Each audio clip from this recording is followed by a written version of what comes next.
신명기 29장 14절로 29절까지 말씀을 개정개혁 성경으로 봉독해 드리겠습니다. 내가 이 언약과 맹세를 너희에게만 세우는 것이 아니라 오늘 우리 하나님 여호와 앞에서 우리와 함께 여기 서 있는 자와 오늘 우리와 함께 여기 있지 아니한 자에게까지니. 다시 하겠습니다.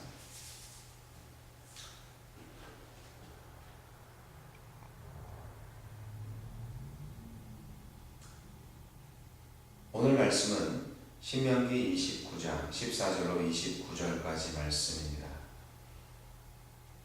신명기 29장 14절로 29절 개정개혁으로 읽어드리겠습니다. 내가 이 언약과 맹세를 너희에게만 세우는 것이 아니라 오늘 우리 하나님 여호와 앞에서 우리와 함께 여기 서 있는 자와 오늘 우리와 함께 여기 있지 아니한 자에게까지니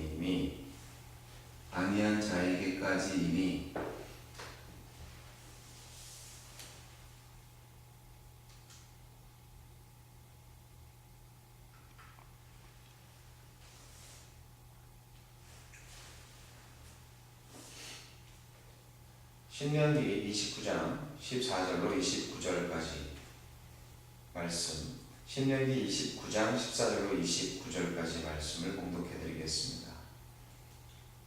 개정개혁판입니다.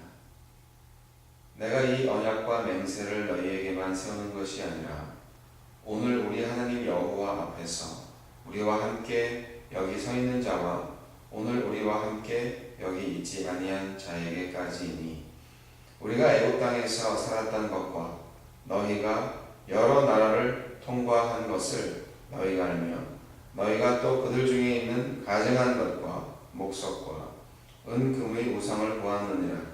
너희 중에 남자나 여자나 가족이나 지파나 오늘 그 마음이 우리 하나님 여호와를 떠나서 그 모든 민족의 신들에게 가서 섬길까 염려하며 독초와 쑥의 뿌리가 너희 중에 생겨서 이 저주의 말을 듣고도 심중에 스스로 복을 빌어 이르기를 내가 내 마음이 완악하여 젖은 것과 마른 것이 멸망할지라도 내게는 평안이 있으리라 할까 함이라. 여호와는 이런 자를 사하지 않으실 뿐 아니라 그 위에 여호와의 분노와 질투의 불을 부으시며 또 이 책에 기록된 모든 저주를 그에게 더하실 것이라. 여호와께서 그의 이름을 천하에서 지워버리시되 여호와께서 곧 이스라엘 모든 지파 중에서 그를 구별하시고 이 율법책에 기록된 모든 언약의 저주대로 그에게 화를 더하시리라. 너희 뒤에 일어나는 너희의 자손과 멀리서 오는 객이 그 땅의 재앙과 여호와께서 그 땅에 유행시키는 질병을 보며 그 온 땅이 유황이 되며 소금이 되며 또 불에 타서 심지도 못하며 결실함도 없으며 거기에는 아무 풀도 나지 아니함이 옛적에 여호와께서 진노와 격분으로 멸하신 소돔과 고모라와 아드마와 스보임의 무너짐과 같음을 보고 물을 것이요 여러 나라 사람들도 묻기를 여호와께서 어찌하여 이 땅에 이같이 행하셨느냐 이같이 크고 맹렬하게 노하심은 무슨 뜻이냐 하면 그때 사람들이 대답하기를 그 무리가 자기 조상의 하나님 여호와께서 그들의 조상을 애굽에서 인도하여 내실 때 더불어 세우신 언약을 버리고 가서 자기들이 알지도 못하고 여호와께서 그들에게 주시지도 아니한 다른 신들을 따라가서 그들을 섬기고 절한 까닭이라. 이러므로 여호와께서 이 땅에 진노하사 이 책에 기록된 모든 저주대로 재앙을 내리시고 여호와께서 또 진노와 격분과 크게 통한하심으로 그들을 이 땅에서 뽑아내사 다른 나라에 내던지심이 오늘과 같다 하리라. 감추어진 일은 우리 하나님 여호와께 속하였거니와 나타난 일은 영원히 우리와 우리 자손에게 속하였나니 이는 우리에게 이 율법의 모든 말씀을 행하게 하심이니라. 아멘. 오늘 이 말씀을 통하여서 함께 나누고자 할 은혜의 교훈은 거룩한 공동체를 꿈꾸라는 말씀입니다. 하나님은 이스라엘 백성들이 우상 숭배의 길에 들어서지 않기를 간절히 바랐습니다. 그리고 미리 경고하셨죠. 실제로 우리는 성경 말씀을 보기 때문에 가나안에서 얼마나 많은 경우에 이스라엘이 우상 숭배를 했는지 알고 있습니다. 그러나 그것을 미리 경고하신 하나님의 마음 한번 상상해 보실 수 있겠습니까? 가나안에 들어가기 직전 다음 세대들에게 주신 모세를 통하여서 주신 하나님의 경고와 명령, 이것은 모압 평지에서 언약을 새롭게 하신 하나님의 놀라우신 사랑과 그리고 절대적인 신실성이 그대로 드러나는 것입니다. 성경을 가리켜서 언약의 증거라고 하죠. 하나님은 언약을 반드시 지키십니다. 언약의 어원적인 내용을 잠깐 살펴보면 한 세 가지 정도의 그 의미가 있는데요. 언약을 가리키는 히브리어는 베리트라고 합니다. 그런데 이 언에 대해서 학자마다 제각기 의견이 있습니다. 가장 대표적인 견해로 한 세 가지를 들 수 있는데, 족쇄를 채우다 혹은 속박하다라는 그런 의미가 있습니다. 그러니까 두 사람이 또는 두 집단이 서로 약정한 그런 것에 대해서 의무를 이행하기 위한 서로 얽매임의 관계, 그런 것이 바로 이제 언약이다. 두 번째는 먹는 의미가 있대요. 먹다라는 의미가 있는데 바라에서 유래되었다는 견해인데, 이것은 당시에 계약 당사자들이 언약을 하고 나서 같이 공동 식사를 했다는 것에 대해서 말하고 있는 것입니다. 그리고 세 번째는 창세기 15장 10절과 같이 재물을 두 쪽으로 쪼개다, 끊다, 뭐 이런 뜻이 있어요. 근데 이것은 가장 널리 인정받고 있는 의미인데요. 왜 그러냐면 언약을 지키지 않으면 짐승을 머리에서부터 가랑이까지 완전히 둘로 쪼개고 그 사이를 지나가는 거죠. 그러면서 언약을 지키지 않으면 이 짐승꼴 된다. 그런 강력한 경고의 의미가 있는 것이죠. 그래서 짐승을 잡아서 쪼갠 바로 그러한 절대적인 언약의 의미를 우리가 상상을 해본다면, 하나님과의 언약, 사람과의 언약도 아니고 하나님과의 언약을 그렇게 무참히 무시할 수가 있겠는가. 참 이스라엘 백성은 간덩이 높으지, 그런 생각을 하게 됩니다. 하지만 오늘날 하나님은 없나니라, 내가복음 1장 1절 뭐 그렇게 말씀하시는 분들 간이 훨씬 더 크신 것 같아요. 언약에 참여하는 자가 누구입니까? 오늘날은 예수 그리스도를 믿는 모든 사람들입니다. 오늘 말씀에는 우상 숭배를 하는 언약을 파기한 자들이 받게 되는 저주에 대해서 경고하고 있는 것입니다. 우상 숭배를 하는 자들이 어떻게 되는지, 그리고 언약을 버리는 백성들이 어떻게 되는지,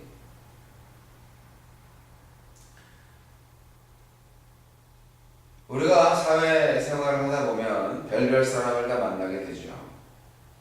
그 중에서도 우리를 가장 슬프게 하는 것은 객관적으로 보기에 세상에 아무런 유익을 주지 못하고 오히려 사회를 망가뜨리고 부패시키는 그러한 삶을 사는 게 분명한데 자기 스스로는 매우 정당한 삶을 살고 있다고 스스로 높이는 자입니다. 이런 사람들 정말 깝깝합니다. 깨달음도 없습니다. 신중에 하나님도 없지요. 그야말로 양심몰수입니다. 이런 사람들을 오늘 말씀 중에 18절에 독초와 쑥뿌리 그렇게 표현하고 있습니다. 저주의 말을 듣고도 심중에 스스로 복을 빌어 이르기를 내가 내 마음이 완악하여 젖은 것과 마른 것이 멸망할지라도 내게는 평안이 있으리라. 네. 정말 용기가 있는 사람인가요? 아니에요. 간땡이가 부은 사람이죠. 자, 이런 사람들이 결국 저주받은 자입니다. 이분들은요, 특징이 있어요. 이웃을 타락시킵니다. 독초와 쑥의 뿌리가 어떻게 사용되었는지 잘 생각해 보시기 바랍니다. 독초와 쑥은 야생에서 굉장히 번식력이 좋은 그러한 식물입니다. 이 식물은 독성이 아주 강하고 쓴맛을 내지요. 그래서 독초와 쑥 같은 사람이 이 사회, 이 이웃들에게 죄를 짓는 것입니다. 그 죄의 독을 순식간에 퍼뜨리는 것입니다. 그래서 결국 공동체가 파괴되죠. 히브리서에서 말씀을 인용한 바 있습니다. 12장 15절에 보면 쓴뿌리가 나서 괴롭게 하고 많은 사람이 이로 말미암아 더러움을 입을까 두려워하고 라고 인용하고 있는데 저와 여러분은 어떻습니까? 독초와 쓴뿌리와 같은 인생은 아니었는지,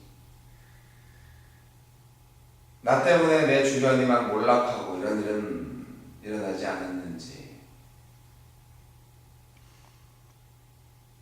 그런데 이 독초와 쓴뿌리와 같은 사람의 특징이 또 하나 있는데 스스로 높이는 자입니다.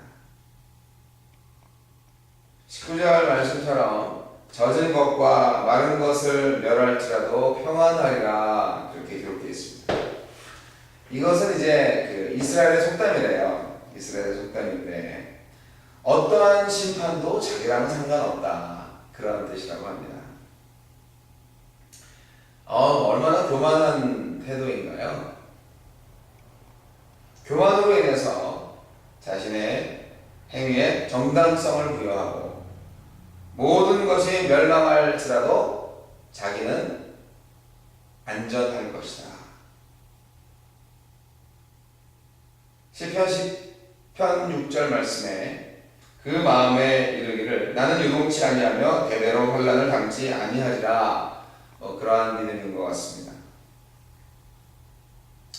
하느님의 심판을 두려워하지 않는 인간, 정말 간땡이가 부은 사람이죠. 독초와 쓴뿌리입니다. 하느님이 어디 있어? 하면서 하느님께 대한 신앙을 가진 사람들을 유혹하고 넘어뜨리려고 합니다. 하느님의 심판을 두려워하는 자가 복이 있습니다.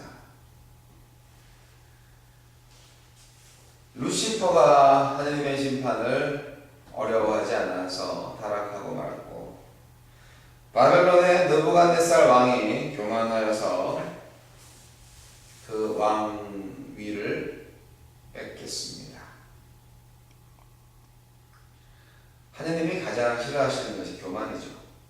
결국 이들은 어떻게 되냐면 확실하게 멸망받습니다. 공동체를 죄악으로 오염시키고 붕괴시키고 그러면서도 깨닫지 못하는 독초와 쓴뿌리 같은 사람들, 하느님이 그냥 놔두시지 않습니다.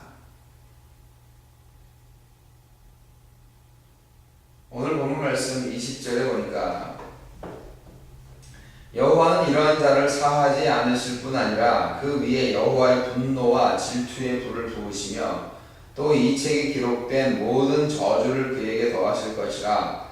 여호와께서 그의 이름을 천하에서 지워버리시되 여호와께서 곧 이스라엘 모든 지파 중에서 그를 구별하시고 이 율법책에 기록된 모든 언약의 저주대로 그에게 화를 더하시라. 율법책에 있는 모든 저주를 다 퍼부어 주신다는 약속의 말씀입니다. 사랑하는 성도 여러분, 저 여러분 가운데 누가 이웃의 영혼과 육체를 죄의 수렁으로 빠뜨리는 자가 있습니까? 또한 스스로 교만하여 독초와 같이 행하는 자가 있습니까? 그에게는 필연적으로 하나님의 심판이 있을 것입니다. 하나님의 진노가 계속 부어질 것입니다. 마태복음 23장 33절에 보면 주님이 그런 사람들한테 이런 말씀을 하셨습니다. 뱀들아, 독사의 새끼들아, 어떻게 너희가 지옥의 판결을 피하겠느냐? 그렇게 꾸짖으시는 예수님의 모습을 상상해 보시기 바랍니다. 하느님의 언약은 반드시 이루어집니다. 그렇지 않다면 우리는 구원받지 못하겠죠. 구원받지 못할 자들은 확실하게 멸망을 받게 됩니다.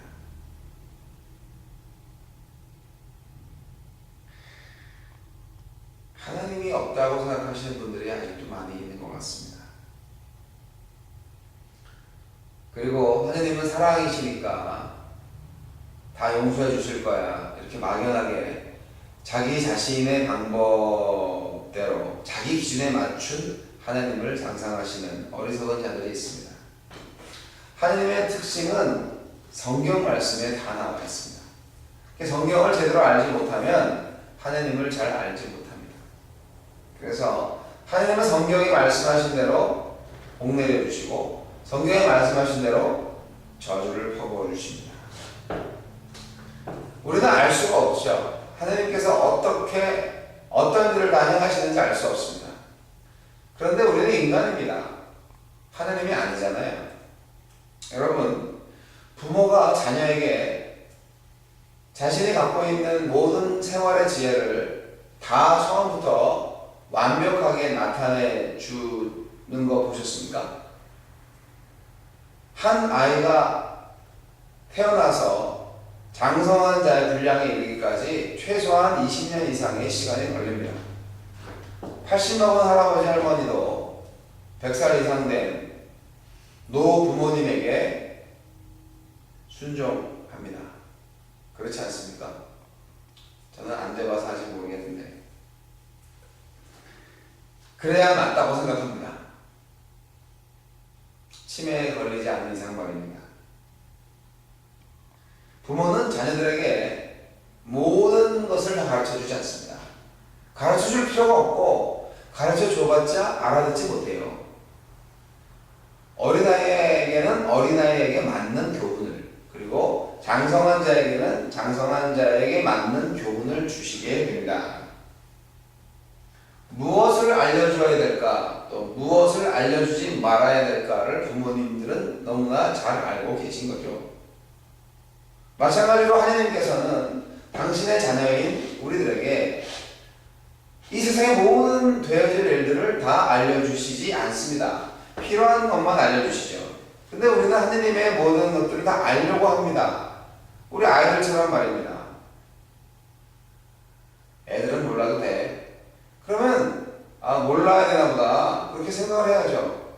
뭔데? 그렇게 또 물어봐요. 가르쳐주면 아주 진지해지고, 그러면 나는 다른 밑에서 좋아하나 봐, 그런 이상한 생각을 하게 될 수도 있습니다. 모세가 말합니다. 오묘한 일은 하나님께 속한 것이고 나타난 일은 우리 인간에게 속한 것이다 라고 말입니다. 이것이 신명기 29장 29절 아주 유명한 말씀입니다. 감추어진 일은 우리 하나님 여호와께 속하였거니와 나타난 일은 영원히 우리와 우리 자손에게 속하였나니 이는 우리에게 이 율법의 모든 말씀을 행하게 하십니다. 네.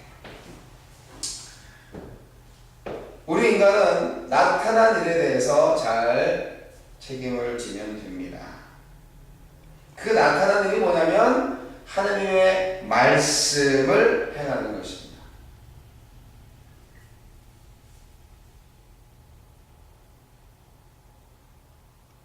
이 나타난 일에 대해서 출애굽을 우리가 어떻게 했는데, 그 가운데 하나님이 우리를 어떻게 구원하셨는데, 그리고 그 말씀에 순종하지 않은 너희 부모들이 어떻게 죽었는데, 그런 일들을, 나타난 일들에 대해서 계속 전승시켜야 합니다. 그 스스로 행하는 것입니다. 그래서 세대에서 세대에 전달해야 하는 것입니다. 이민 생활을 살면서 우리가 다음 세대들한테 무엇을 전달해야 될까를 잘 생각해 보시기 바랍니다. 한국말을 못한다고 기분이 나쁠 수 있습니다만 더 중요한 것이 있습니다. 예의가 없다고 정말 속상한 경우도 있지만 어차피 미국 사람들은 예의가 없지 않습니까? 더 중요한 것이 있습니다. 우리가 반드시 전승시켜야만 하는 것은 바로 신앙입니다. 하나님의 말씀에 순종하는 것입니다. 그리고 한국 민족으로서 어떻게 여기까지 왔는지, 그리고 이 땅에서 어떻게 코리안 아메리칸 크리스천으로 살아가야 되는지, 잘못됐나요? 크리스천 코리안 아메리칸, 그렇게 말씀을 드릴 수 있겠죠. 나타난 일, 곧 하나님의 살아있는 메시지, 이것은 오늘날 우리 그리스도인들에게 전달된 것입니다. 그래서 나타난 진리로 우리는 우리의 자녀들을 가르쳐야만 하고요, 그 말씀을 행해야 하는 것입니다. 사랑하는 성도 여러분, 하나님은 당연히 지금도 우리와 함께 계십니다. 하나님은 언약을 지키시는 분입니다. 그래서 이제 우리가 가나안으로 들어가기 직전에 모세의 설교를 듣는 마음을 가지고 오늘날 영적인 가나안의 땅이라고 생각하는 바로 이곳에서 하나님의 말씀을 지키며 교만치 아니하고 거룩한 공동체를 꿈꾸는 축복된 백성이 되시기를 바랍니다. 그것을 하나님이 기뻐하십니다. 포기하지 마십시오. 독초와 쑥의 뿌리, 그 쓴맛을 내고 사람들을 하나님에게로부터 멀리 하게 만드는 사람들을 가만 놔두지 마십시오. 그에게 말씀하셔야 하나님이 계시고 하나님은 언약을 지키시는 사람, 바로 축복과 저주의 언약을 다 지키시는 자라고 말입니다. 기도하겠습니다. 하나님 아버지, 거룩한 공동체를 꿈꾸는 복된 백성 되게 하심을 감사합니다. 오늘 하루도 말씀에 의지하여 나타나지 않은 일은 하나님께 속한 것이지만 나타난 일에 대해서는 우리 인간에게 속한 것이니 주님 나타난 진리 말씀대로 살고 또한 가르치게 하여 주시옵소서. 그래서 우리 주위의 모든 독초들을 제거하고 하나님의 임재하심을 통하여서 거룩한 공동체를 꿈꾸게 하여 주옵소서. 이미 하나님의 나라가 도래했다는 믿음을 가지고 주님께 예배하기를 원합니다. 예수님 이름으로 기도합니다.